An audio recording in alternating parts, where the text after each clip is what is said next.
কুণাল ঘোষ, তাপস রায়। শ্যামবাজারে রক্তদান শিবিরে সৌজন্যের photo frame.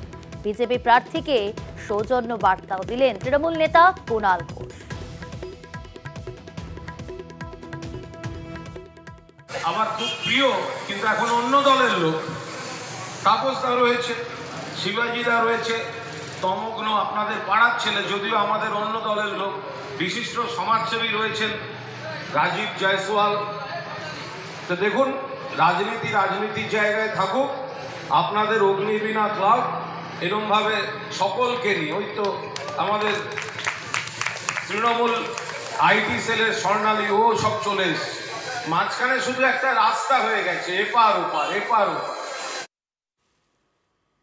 এদিকে কুণাল ঘোষের সৌজন্যে পাল্টা প্রশংসায় তাপস রায়। দুর্ভাগ্য উল্টো দিকে। তাপসদা জানেন, তাপসদাকে আমরা শেষ চেষ্টা করেছিলাম এক পরিবারের মধ্যে রাখতে, কারণ তাপসদা আমাদের খুব প্রিয় পাত্র। তাপসদার দরজা সারা দিন সারা রাত। ব্যক্তি কুণাল ঘোষের সম্পর্কে এইটুকুনি বলবো, আমার অত্যন্ত স্নেহের ছোট ভাই।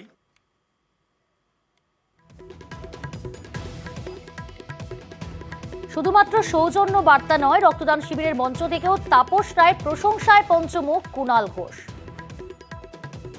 তাপসদা জানেন, তাপসদাকে আমরা শেষ চেষ্টা করেছিলাম এক পরিবারের মধ্যে রাখতে, কারণ তাপসদা আমাদের খুব প্রিয় পাত্র।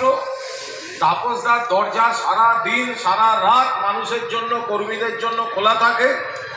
তাপসদা যেভাবে মানুষকে পরিষেবা দিয়েছেন অতীতেও, সেটা রাজনীতিবিদ তাপসদার একটা বড় ফ্যাক্টর। যখন তখন যে কোনো কর্মী, দলের কর্মী তাকে পায়, কিন্তু দুর্ভাগ্য রাজনীতির ময়দান আমরা একটা উল্টো দিকে পড়ে গেছি।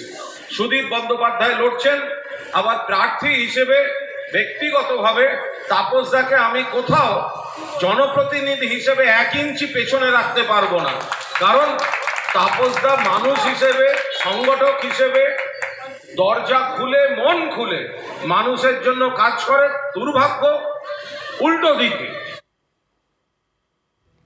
কুণাল ঘোষের সৌজন্যে পাল্টা প্রশংসায় তাপস রায় নিজেও। ব্যক্তি কুণাল ঘোষের সম্পর্কে এইটুকুনি বলবো, আমার অত্যন্ত স্নেহের ছোট ভাই। আমি অবাক হয়ে যাই যে 2 বছর 10 মাস অন্যায়ভাবে ওকে জেলে রাখা সত্ত্বেও এখনো পর্যন্ত যেভাবে ও তৃণমূলকে ডিফেন্ড করে তার কোনো তুলনা নেই, বা পার্টিটা করছে জানসেট। সেই সময় কিন্তু ও যখন জেল খাটছে, জেলে রয়েছে, তখন এই সুদীপ ব্যানার্জি খ্যাঁক খ্যাঁক করে হেসে, খ্যাঁক খ্যাঁক করে একটা হাসি আছে, হেসে কিন্তু আনন্দ নিয়েছিল, খুশি হয়েছিল। তো সে কথা নিশ্চয়ই কুণাল জানে বা শুনেছে, জেনেছে, তার স্মৃতিতে সেটাও নিশ্চয়ই মনে রয়েছে, মনে থাকারই কথা।